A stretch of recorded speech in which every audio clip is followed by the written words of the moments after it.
She had always believed that courage wasn't measured by the weapon in your hand, but by the fire in your heart. Yet when the cold steel of her M9 pistol was ripped from her grip in the chaos of a dimly lit compound, even she felt a flash of dread. 30 seconds. That was all it took for everything to unravel. 30 seconds to go from control to chaos, from confidence to vulnerability.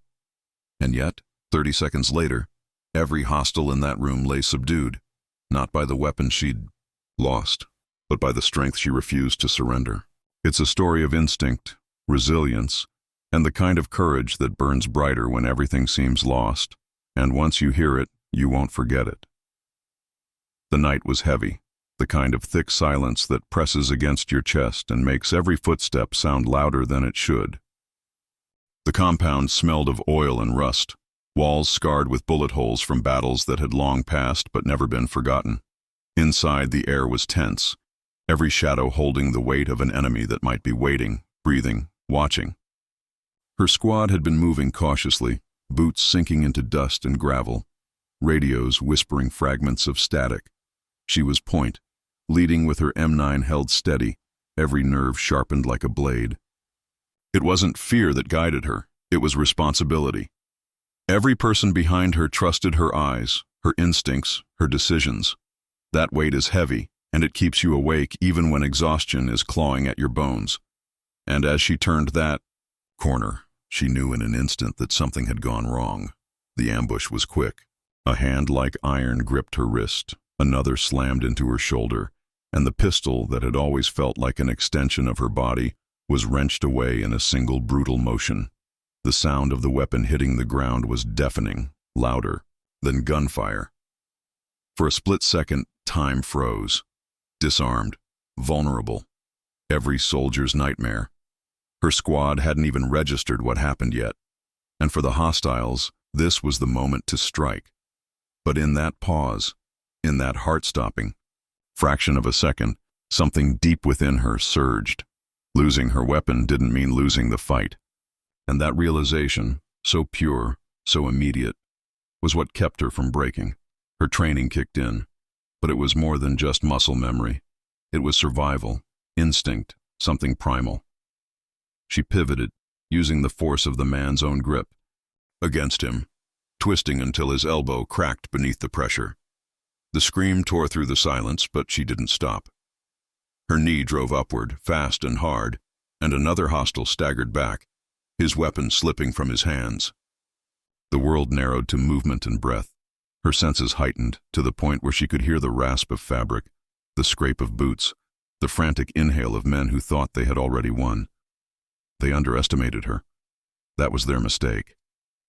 And it would cost them everything. Every second stretched like an eternity, but in reality, it was lightning fast. She swept the room with her eyes, calculating, planning.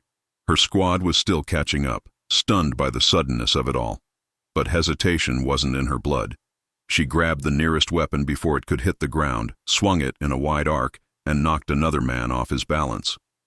Dust rose in the air, catching the dim light, turning the room into a battlefield clouded with shadows. The sound of struggle echoed off the walls, fists colliding with flesh, boots stomping against the concrete. Yet through the chaos, she remained, steady, her movements precise, brutal, unrelenting. One hostile lunged with a knife, the blade glinting just inches from her chest. But she caught his wrist, twisted until the knife clattered away, and slammed him face first into the wall. Blood streaked across the concrete, his groan fading into silence. Another tried to grab her from behind, but she ducked low, grabbed his arm, and with a swift motion sent him crashing over her shoulder onto the ground. Her breath was ragged, heart pounding like a drum, but she didn't falter. Not even for a second, because deep down she knew this wasn't just a fight for her life. It was for everyone counting on her. Her squad finally moved in, drawn by the sound of the scuffle, their rifles snapping upward, their eyes wide with shock and awe. But by the time they had their sights locked, the fight was already over. 30 seconds. That's all it had taken. Every hostile lay groaning, broken, disarmed, their weapons scattered like useless scraps on the floor.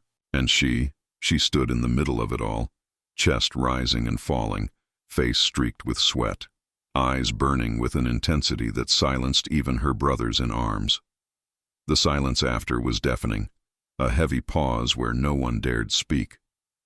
They had seen many battles together, but nothing like this. Her commanding officer stepped forward, disbelief etched into every line of his face. "They took your weapon," he muttered, almost to himself. She didn't answer right away. Her hand reached down, fingers brushing against the familiar grip of her M9 where it had fallen at the start of it all. She picked it up, slid it back into its holster, and finally spoke. "They can take my gun," she said softly, her voice steady despite the adrenaline still coursing through her veins. "But they'll never take my fight." Those words lingered, hanging heavy in the air, because everyone there knew the truth of it. What she proved that night wasn't about skill alone. It wasn't about strength or even training. It was about heart, about the refusal to let fear win, the refusal to surrender even when stripped of what made you feel safe. Her squad would never look at her the same way again, not just as a soldier, not just as their point, but as the kind of warrior who showed them that courage doesn't need a trigger, and victory doesn't always depend on the weapon you carry. It depends on the spirit you refuse to let die. And maybe that's the real lesson buried in those 30 seconds of chaos. Life will rip things from your hands. It will disarm you, leave you bare, vulnerable, uncertain. But in those moments, what rises from within is what defines you.